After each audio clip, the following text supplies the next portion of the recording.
Hello friends, मैं Anshu Kumari Singh PTEC चांदवारा Muzaffarpur की first year की छात्रा हूँ।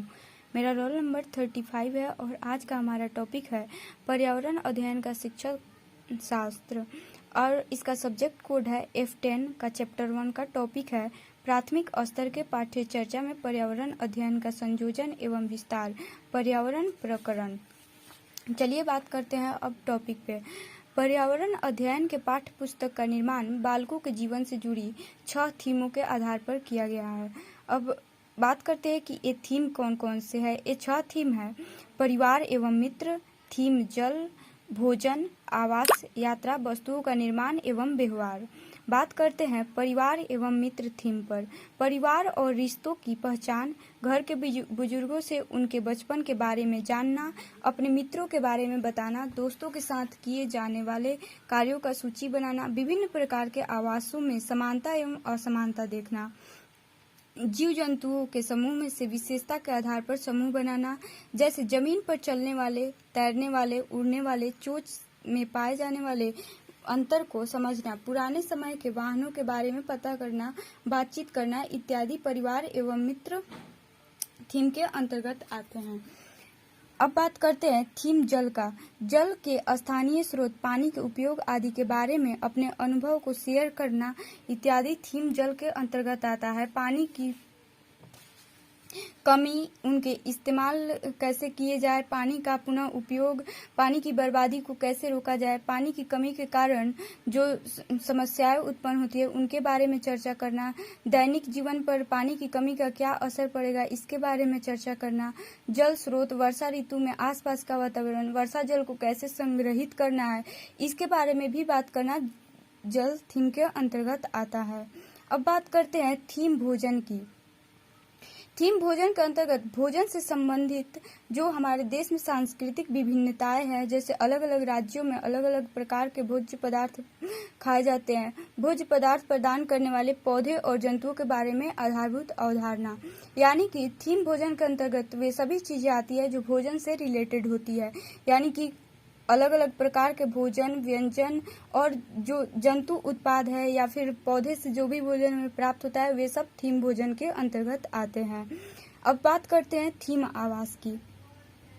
थीम आवास विभिन्न प्रकार के आवासों में समानता एवं अंतर को देखना इत्यादि थीम आवास के अंतर्गत ही आते हैं। आर्थिक स्थिति के आधार पर अब जैसे बात करते हैं कि अगर आर्थिक स्थिति जिनकी मजबूत होती है उनके घर काफ़ी अच्छे ढंग से बनाए जाते हैं, और जो गांव के घर होते हैं जिनकी आर्थिक स्थिति कमज़ोर होती है वहीं उनके घर कच्चे होते हैं या फिर सस्ते होते हैं।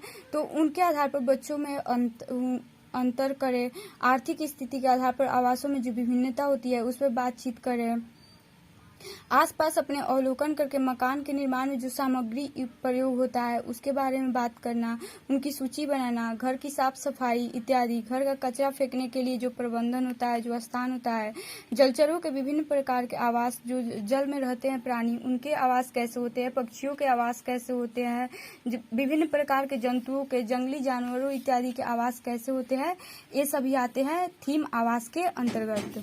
अब बात करते हैं थीम यात्रा की।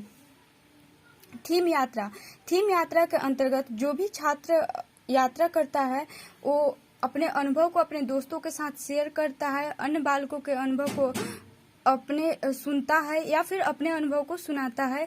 ये सभी थीम यात्रा के अंतर्गत आते हैं। अलग अलग प्रकार के फोन का चित्र बनाना, फोन और चिट्ठी के बारे में अपने विचार लिखना, पुराने समय के वाहनों के बारे में पता करना, पर्वतारोहण में प्रयोग की जाने वाली चीजों को पहचानना, डाकघर का अवलोकन करना इत्यादि सभी थीम यात्रा के अंतर्गत ही आते हैं। चित्र देखकर रेलवे स्टेशन की विभिन्न घटनाओं पर बात करना भी थीम यात्रा के अंतर्गत ही आता है।